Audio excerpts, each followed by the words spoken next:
Welcome to today's Deep Sense Discovery session. I'd like to begin by acknowledging that I am currently in Mi'kma'ki, the ancestral and unceded territory of the Mi'kmaq people. And today we are joined by my wonderful colleague, Bhavna, who is going to share a little around Scrum and Agile 101.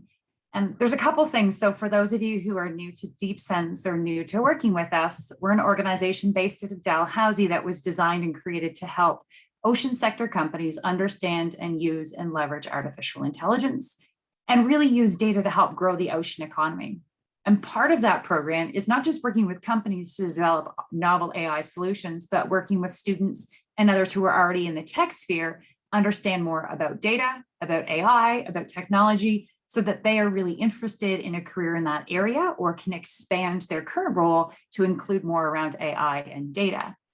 So with that, please feel free to ask some questions, post the Q&As in the Q&A section, fill in the chat and let us know where you're from, what you're studying, where you're working, what you're interested in. We also host regular sessions throughout the year. So we're always really excited to cover topics that are of interest to you. If there's something that you would like to learn more about, please let us know. If there's a company you'd like to meet and have an introduction to, let us know. We'll do everything we can to help you set yourself on that great career path. So without further ado, please join Bhavna and learn a little bit more about Scrum and Agile. And Bhavna, you're good to go ahead and start sharing. Hi guys, thank you for joining the session. So I'll just share my screen now.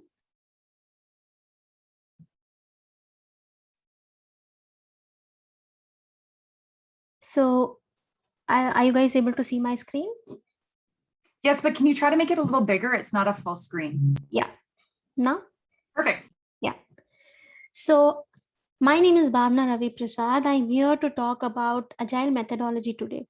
So I'm basically a technical consultant at IBM, and I also work for DeepSense as a technical advisor. So we can start with the session today. So today we are going to talk about Agile methodology. What is Agile? So basically, knowingly or unknowingly, we might use this technology in our day-to-day activities. So Agile is a set of practices that we incorporate in our day-to-day activities, in our daily work schedule or daily whatever task that we are assigned to do. So Agile is also a software development lifecycle model, which has an incremental growth in any phase of task that we are working on.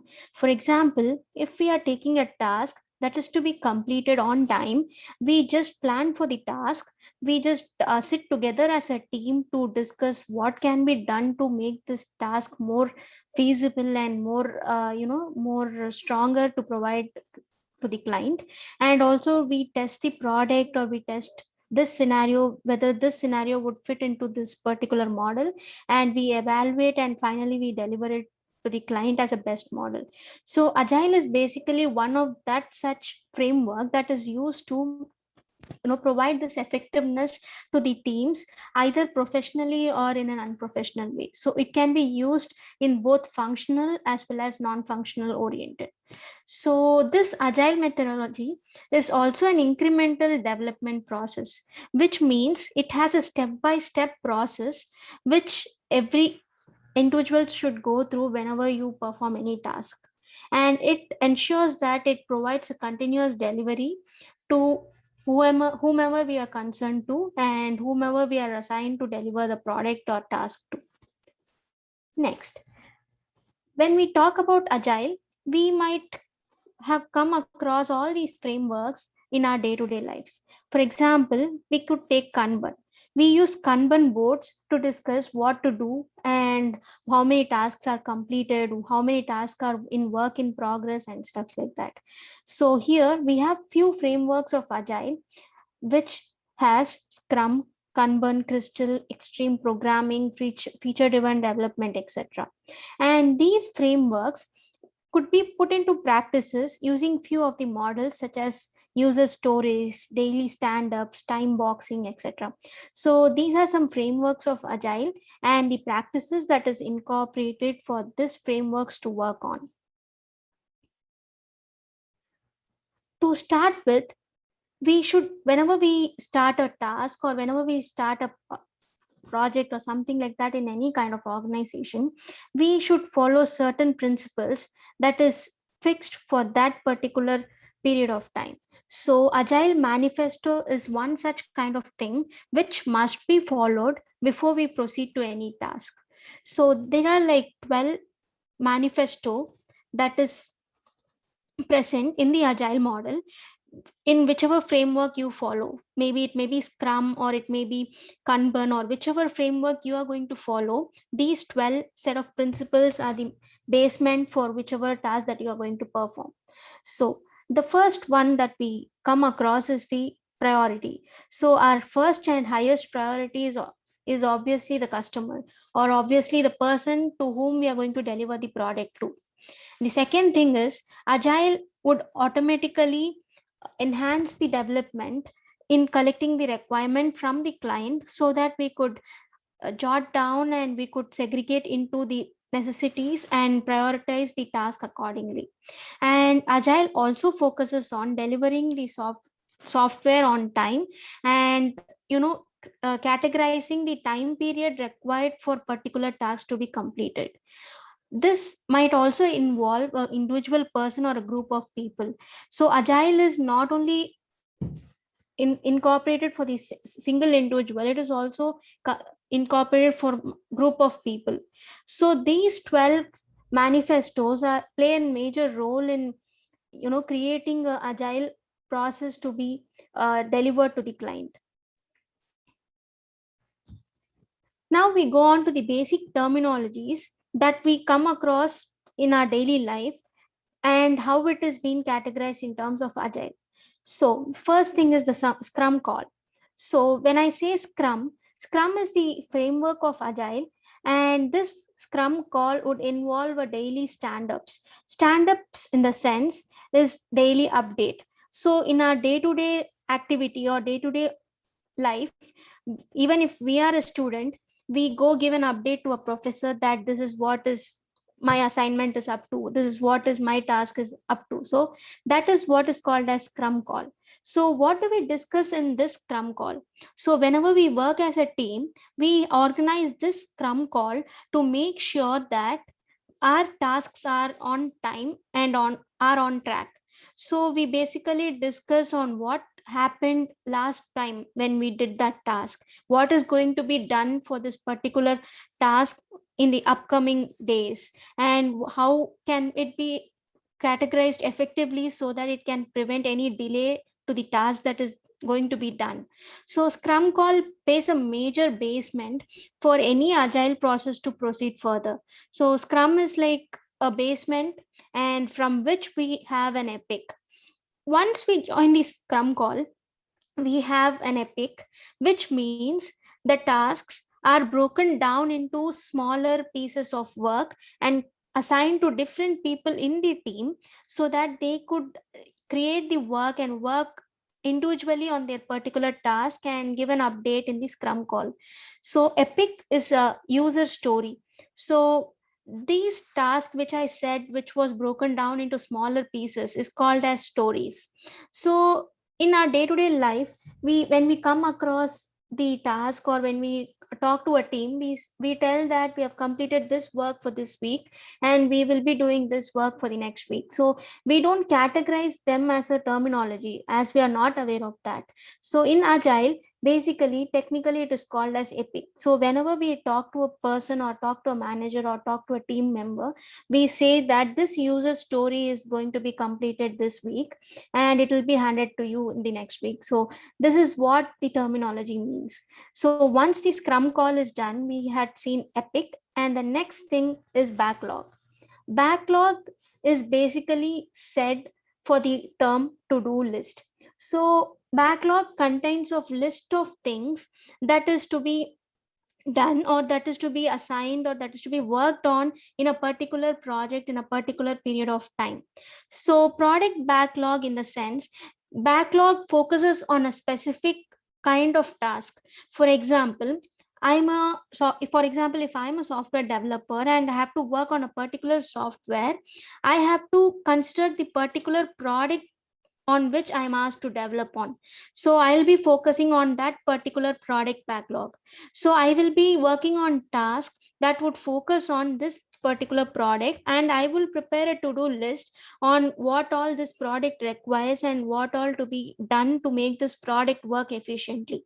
So even if it is non-functional, for example, if we are working in a team and we are discussing a normal thing that is to be done for the next week. For example, if I am a student in a university and I wanted to sit with my team members for an assignment which is a non functional, and the customer would be the professor, where I have to deliver the task on time. So this is also done in a form of backlog, where each student would divide the assignment among themselves to split up the work to complete the task on time so that they could submit the assignment on time. This is one of the main phase of agile methodology, where the tasks are being categorized and planned so that it can be delivered to the customer on time. So this backlog is designed completely on the product owner's priorities, the product owners in the sense the client's priority. So whenever we get a product description from a client, we would obviously get like what more the client is more focused on. So we would work on that. So according to that, the backlog is being prepared. So every user story, that is every epic, is designed in such a way that when it comes to backlog, it would have a to-do list of certain things that meets the client requirements. The next thing we move on to is sprint. Sprint is just the time boxed event. We saw that in the agile frameworks, it follows few practices, among which we have sprint, like time boxed iteration. So this is a time boxed iteration where we fix specific time for specific tasks. For example, if I know that the particular task is going to take only like 15 days of time to complete, then I assign this 15 days to specific task. So when I say to a manager, or when I say this to my product owner, I would say that this user story would take 15 sprint days to complete the task, so that we would deliver the epic on time. So these are the technical terminologies that we use when we are into process of agile, because in our day to day life we might come through these in the colloquial language but not the technical terms. So when we fix a specific time period for any task, it is called as sprint. So when it comes to agile, we have different set of people they are involved into this. So the first one is the agile team. So the agile team is the group of people who are going to work on the particular task.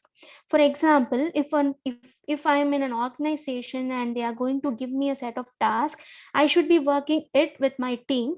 So my team members are my agile team.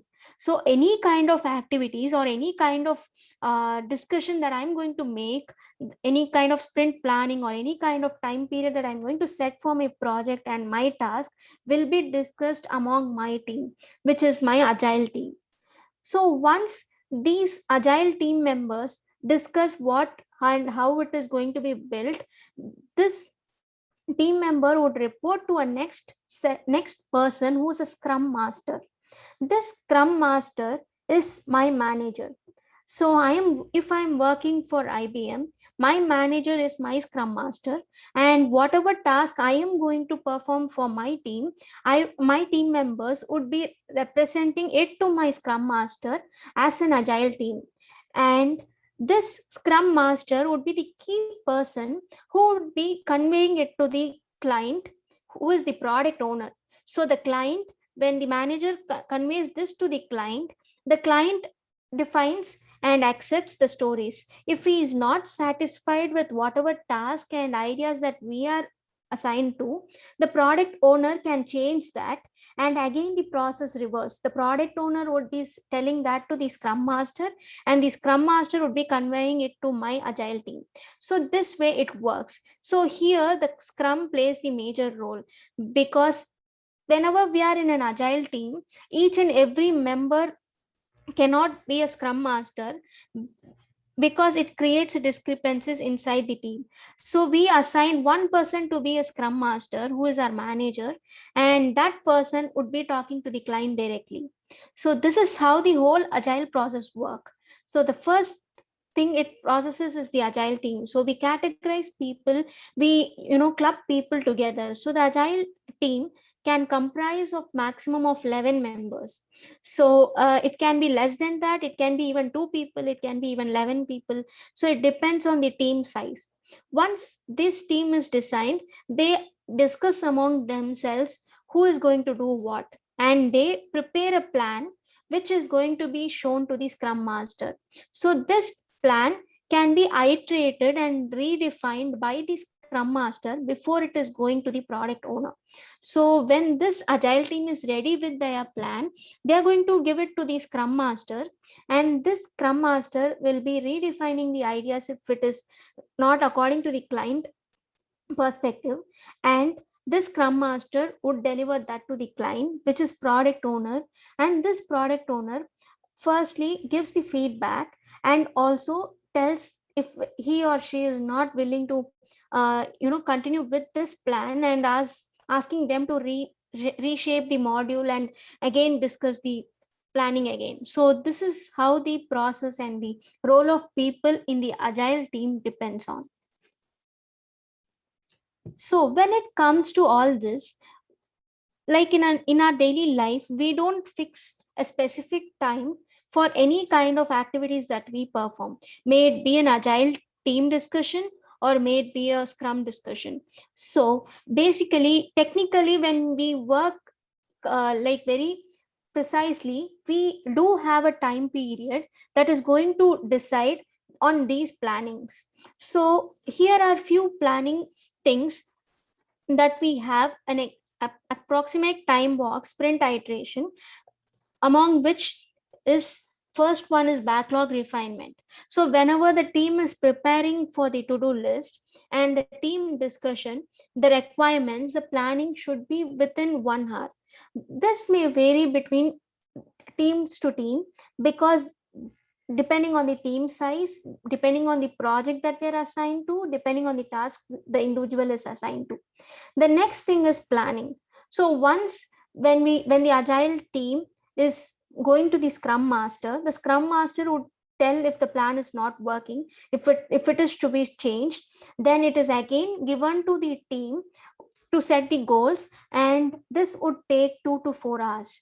And technically speaking, this should be followed when we plan for any project or any kind of activities that is performed inside an organization, because it is a healthy practice to keep the time limit according to the framework demand, because it may not be an healthy time period for us, it may not be an enough time period that is already designed, but when we work accordingly, this would be a functional process that can be followed and can be delivered the product on time.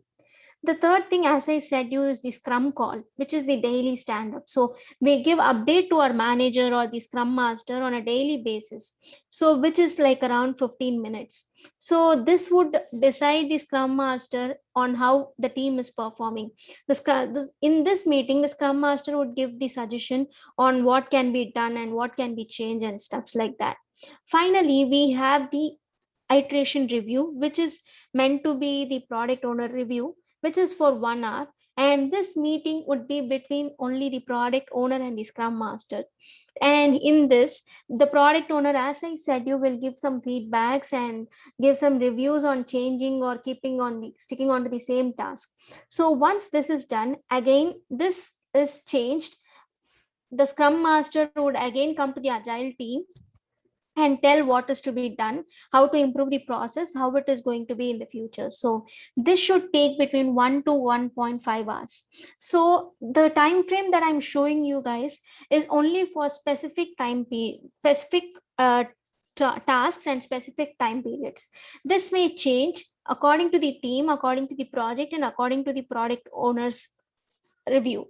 So the only thing that is fixed over here is the daily stand-up, which is the scrum call, which is most common in any organization that you go into. For example, if I'm working for IBM, I will be giving my manager an update on a daily basis on what I'm doing, how am I proceeding in my role.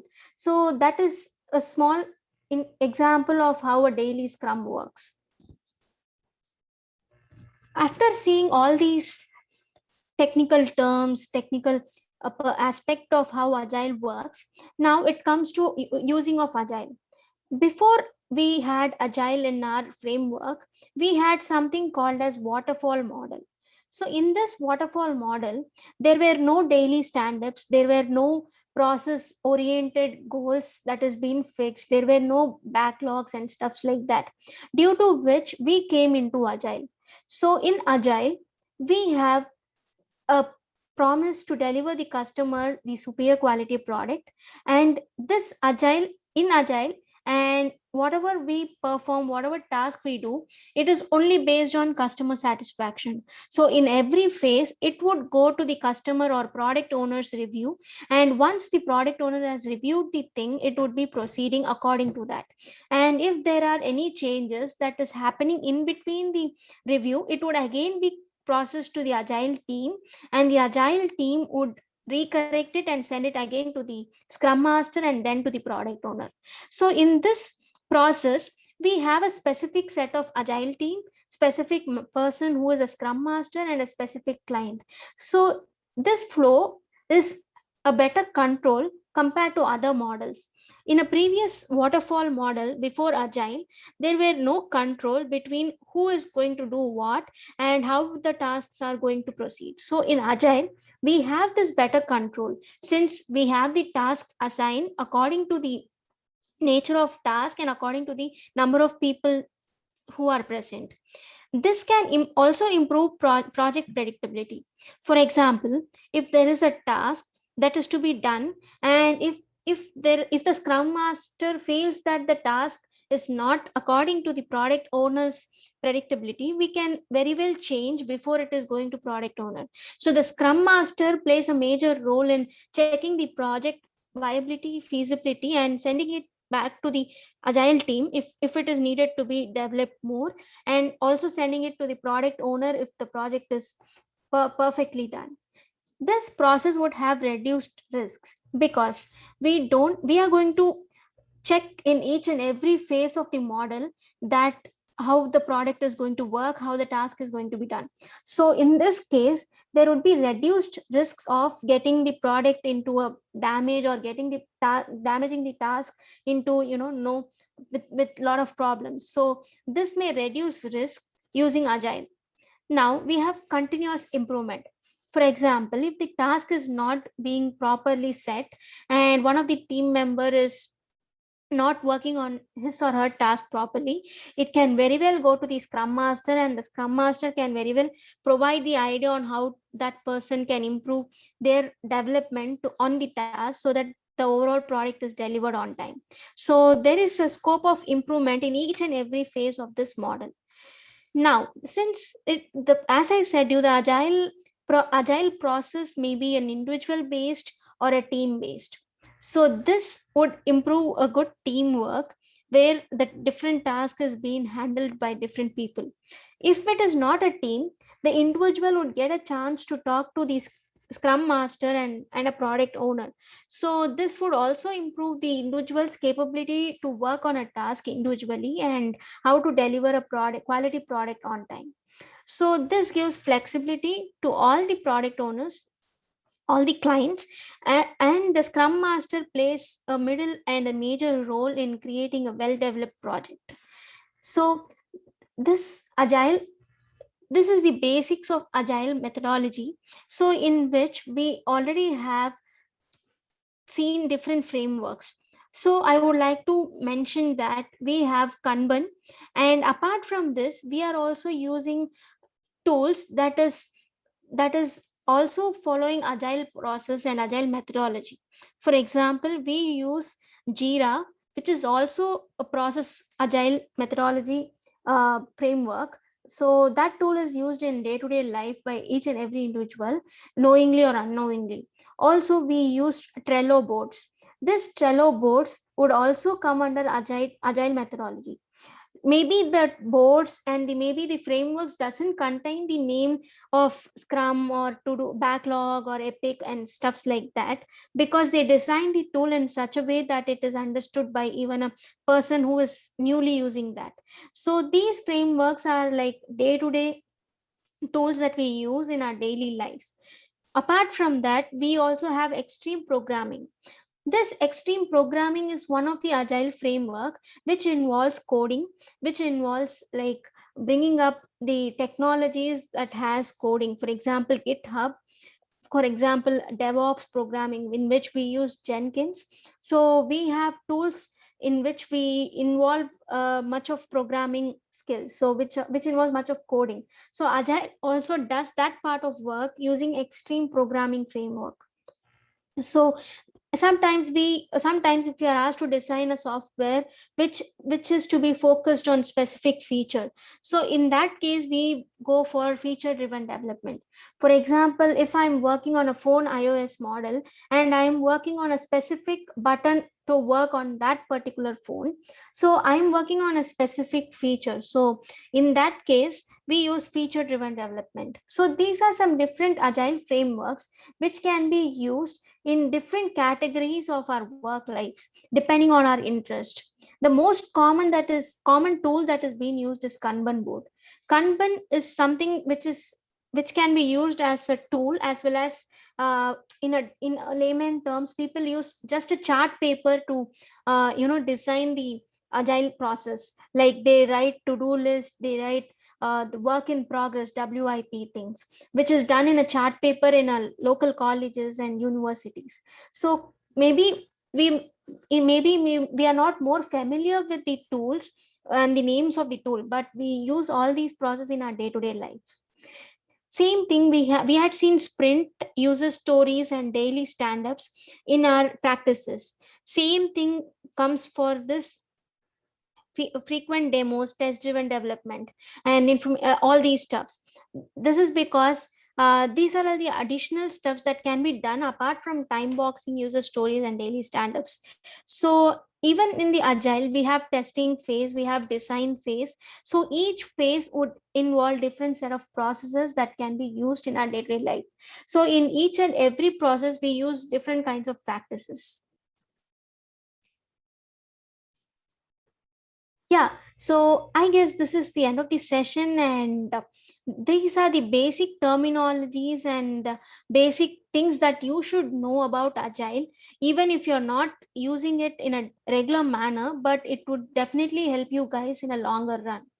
So thank you guys for listening. Now I'm open to Q&A. So Thank you so much for that, Bhavna. That was fantastic. And I have a lot of sun going on today in my room. Anybody out there have any questions? Like, I think one of the things I do love is a Kanban board, especially when you're looking at agile development for things like websites and others, that it makes it so easy for people to understand the tasks, the roles, the priorities, and keep track of things. Is there anything you can share about your experience with some different boards and tracking tools that you've really enjoyed? yeah, I like Jira, and I like Kanban board because they are easier to use, and it is easier for anybody who is using that. They can understand the movements of the buttons and the things that is being mentioned over there. So any layman who is downloading the tool for the first time and using it, they might find it easier to use the tool because it is going to give a first impression that this tool is easier to use.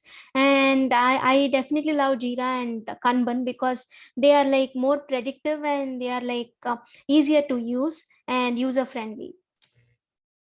That's great. And I think the relativeness to waterfall. So when it comes to technology development, I've spent a lot of years working with waterfall development, which makes sense if you know purely what you're going to build. If you know, I'm going to build a bridge, I'm going to build a building, it's very clear. But when you're trying to get user feedback and incorporate ideas and test things, Agile makes more sense. So there's a question here. Yeah. For teams who want to incorporate an Agile framework for the first time, which practice is best for general development? The point is, like, every team is using agile methodology knowingly or unknowingly. As I said, whenever we are in a team, we get instructions from our higher authorities in terms of to-do list. So this becomes the a part of the daily life activity. So it is not necessary that you have to install a tool newly to learn agile. So you can just go, you can, if for example, nowadays we use Trello. Trello is also an agile process, which we are using it knowingly or unknowingly. We use mural boards. Mural boards is also a process of agile, which is used by in our organizations in a day-to-day for a day-to-day activity. So agile is both used in a fun way and in a functional way. So it is more clear that it is always easy to download an agile tool for any organization, because even Trello, even Kanban, they give a free version of software for any kind of people who are interested to learn, and for any kind of startups who are interested to download it and use it for their team. So you obviously have a free version of every software that is available. So it is very much easy to download these kind of tools. So few tools that can be downloaded and useful is one is Jira, one is Trello, and the other common one is Kanban. So if the organization is expecting it to be more of coding perspective, so we all use GitHub. GitHub is obviously an agile framework that is being used, which comes under extreme programming. So this is the case that is happening in our day-to-day life. So we knowingly or unknowingly use agile. So I guess this answered the question.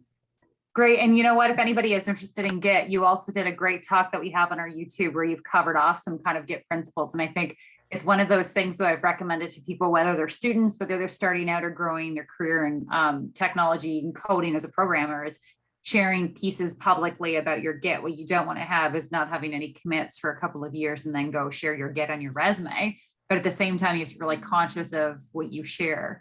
But let's think about a couple of organizations. So let's think about a startup, for example, that hasn't employed some of these tools.